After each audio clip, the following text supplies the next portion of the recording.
T. Scott. Hey, what's going on? Hey, man. So I wrote this film called Shadowboxing. And in all honesty, when I was writing the film, I was thinking about you.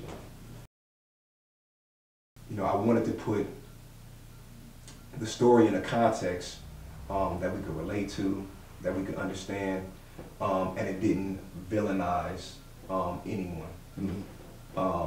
Can you tell me a little bit about your story with the relationship with your father? Well, I met my father when I was 25 years old.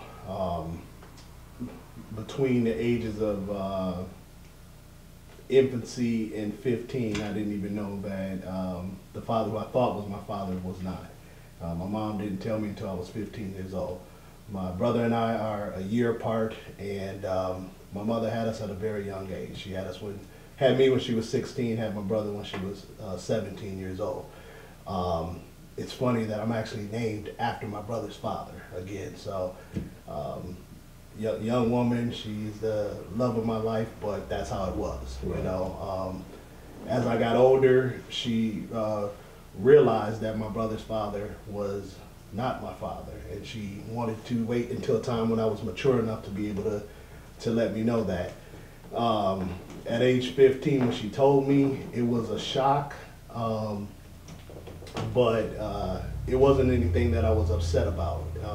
At that point, I just was curious as to who this man is, and all kinds of stories from our childhood would start to play in my head. You know, like, this is why we don't look alike. And people used to always ask us, why don't we look alike, you know?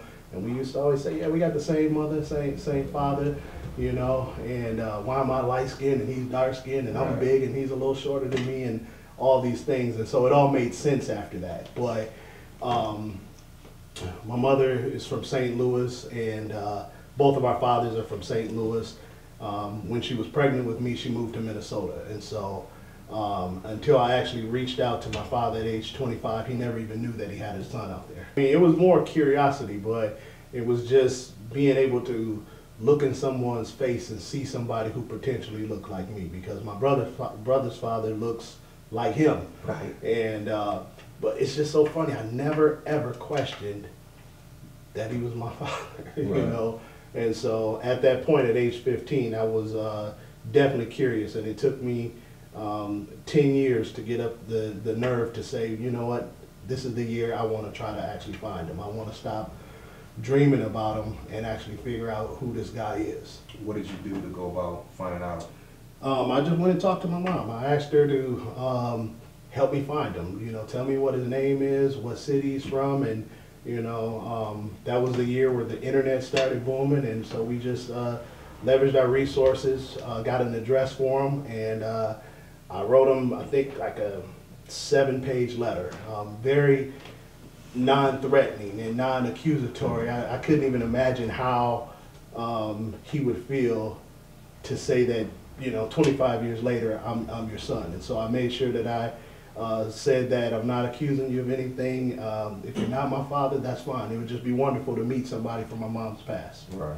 You know, and he was extremely receptive once he actually received the letter. He's married, found out I have brothers and sisters. I sent him pictures along with the letters, and once he saw the pictures, it was undeniable. Wow. We look like twins.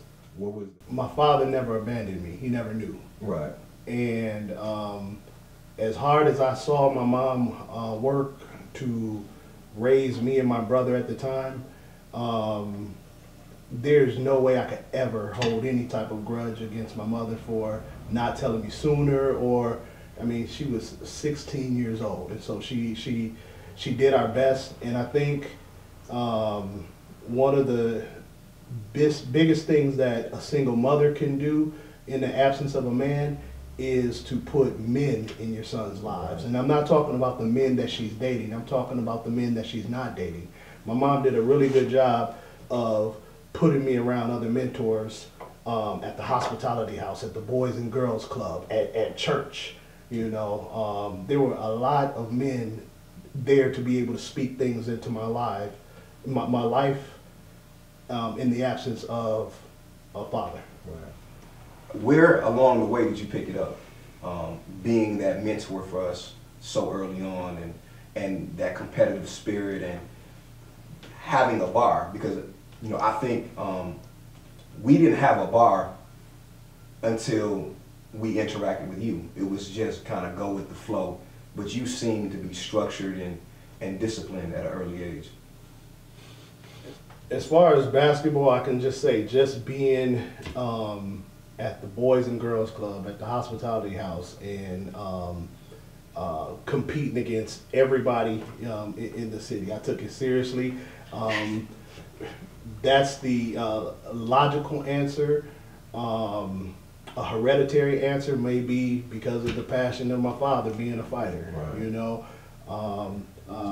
Funny that your movie is called Shadow Boxing, because my father is a boxer. He just last year got inducted to the St. Louis Hall of Fame.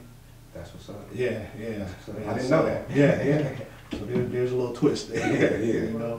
I think there were a lot of spiritual seeds that was put into me, and even without me knowing it, I felt like I had and have a responsibility to share what God has given me.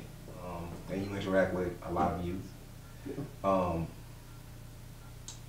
What type of advice do you give kids on how to go about attaining or achieving success? My life, I try to tell people to do the right thing because it's the right thing to do, for no other reason other than that. If nobody's watching and you're trying to get away with something, it's always going to come out. But there's no substitute for just hard work. Don't cheat. Just do the right thing. Like Debonair said earlier, pay your dues. Right. Yeah, just do the right thing.